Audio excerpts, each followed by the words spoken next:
This review contains spoilers. An emptied Catholic boarding school, an unforgiving northeastern winter, talk of God and the devil, and satanic sacrifice. These are some of the ingredients that go to make The Blackcoat's Daughter a deliciously unsettling horror movie. Indeed, this close relationship between the stricter forms of Christianity and New England horror is one that has always gripped me. There are the obvious connections. The aesthetic of tortured bodies and carved gargoyles that adorn many old Catholic churches and artworks, for example. But there is also an obsessive, almost perfectionist quality to Catholicism and Puritanism that plays into the dynamic of horror. For example, in Catholicism, the importance that the sacraments play, these 7 visible rites that signify a channel with the grace of God.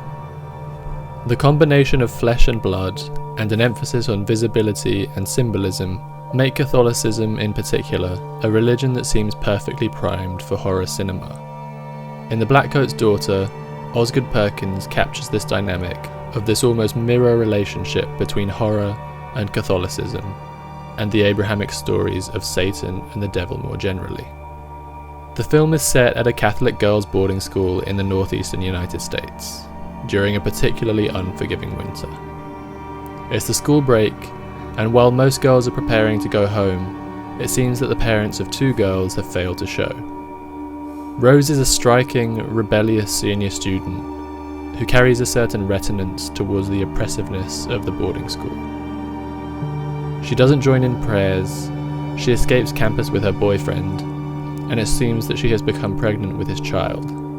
Her foil is Catherine, a younger student who in many ways is a model of Christian decorum. She performs pastoral-like music for the school, she bristles when Rose doesn't follow instructions, and she observes prayer at all necessary times. And yet she has a strange uncanniness to her. She's overly precocious, having the mannerisms of an adult, but the desires of a child, such as when she seems upset about Mr. Gordon not being able to watch her performance. However, over the course of the film, these lines that define saint and sinner, good and evil, seemingly start to blur and even invert.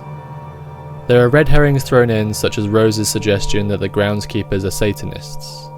There are garden path passages which suggest storylines that are never taken.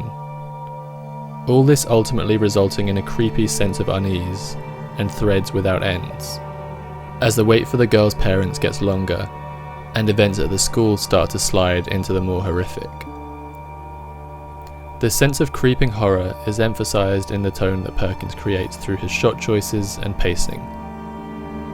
He swaps out the jump scares and cosmetic music that are so common in modern horror movies for unsettling quiet, and slower camera moves that give the audience time to let the sense of dread sink in. As the movie goes on, there are certain satanic plot elements that could be interpreted as being somewhat tropey, but they're easily forgiven due to the control that Perkins keeps on the tone, and the genius way that he creates a character who seems to follow the arc of Satan himself, going from a perfect acolyte to someone who commits the most heinous of crimes. Ultimately, what Perkins has done here is produce a masterpiece of slow horror.